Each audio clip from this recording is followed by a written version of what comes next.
Hello, everyone, and welcome to the KTAL News Now Digital Streaming Center. I'm Brittany DeFran. Louisiana legislators are in session discussing various bills. House Bill 165 passed in the House and Senate. Now it sits on the governor's desk awaiting his signature. The bill would decriminalize marijuana paraphernalia, meaning equipment such as bongs and pipes. So joining me today is Representative Delisha Boyd, who proposed the bill. Hi, Representative Boyd. How are you doing today?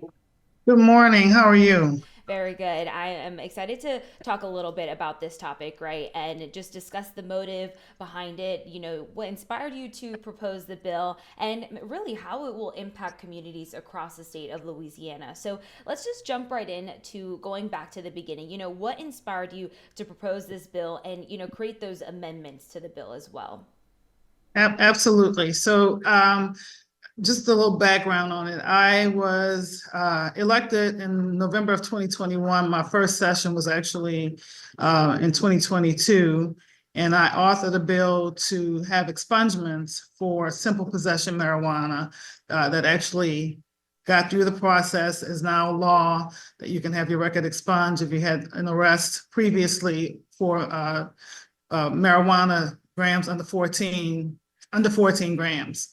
So in my research, I realized that Cedric Glover ran a bill in 2021 to decriminalize marijuana under 14 grams to just a citation and a $100 fine. However, no one had taken the time to look at the paraphernalia. So currently, paraphernalia will get you more time than actually having the marijuana on your body, on your person.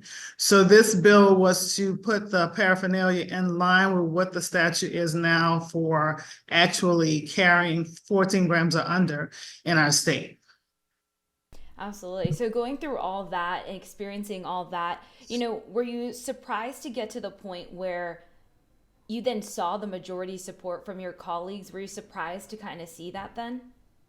Actually, I was not surprised. I was actually surprised with the couple of people who couldn't understand why it was needed. I mean, currently, right now, there's jail time for having marijuana paraphernalia. Why would you want the crime or penalty to be more for carrying the bomb or whatever it is that you use to be more than actually carrying the marijuana itself? So once we all got on the same page, it had bipartisan support moving through, and now it sits on the governor's desk waiting for his signature.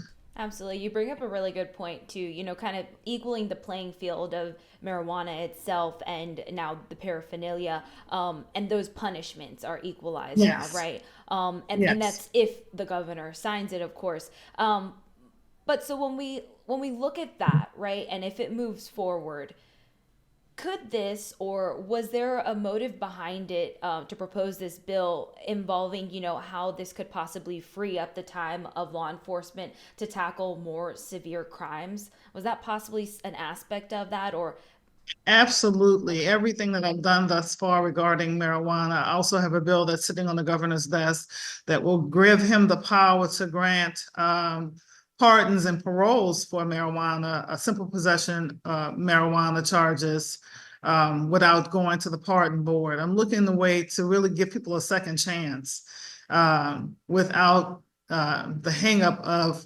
small usage of marijuana, whether it was they got arrested for the paraphernalia or the actual carrying of marijuana. Let's give them a chance to be able to go to school, to get housing, to be functioning, paying participant in Louisiana. So that's definitely the motive behind it. Yeah, no, that's something that definitely struck a chord in me that kind of sparked my curiosity, right? And then Yes. even going further, freeing up their time to then tackle more severe crimes. But also, what was interesting to me was, you know, taking away that jail time, as you mentioned, then this also decreases the overcrowding in some jails. There's less people in Which is where jails. we, which is where we are right now. Especially my home base is New Orleans. Our jails are definitely overpopulated. We know that that's an issue across the state. It just makes no sense for someone with something as simple as carrying paraphernalia for their personal use to be arrested and jailed for up to 6 months for that. Let's save it for the hardcore criminals and not for people who were just basically using it for personal use. And now, as we mentioned, this is passed in the House and the Senate, signed by the Speaker of the House. It sits on the governor's desk. Is there Yes. enough buy-in by your colleagues and the committees involved that you feel likely that the governor will sign this bill? I hope that he looks at the merits of the bill and maybe even review the testimony in both the House and Senate, so he definitely understands what's the purpose and what's the motive. It does spell it out in the bill, but if there are any questions, I would hope that someone from his staff would actually call me. Yes, ma'am. And so, any last kind of pointers or information you'd like to share with the community in regards to House Bill 165? Well, my standing call to action is if we want more and better laws coming out of the House, you have to vote.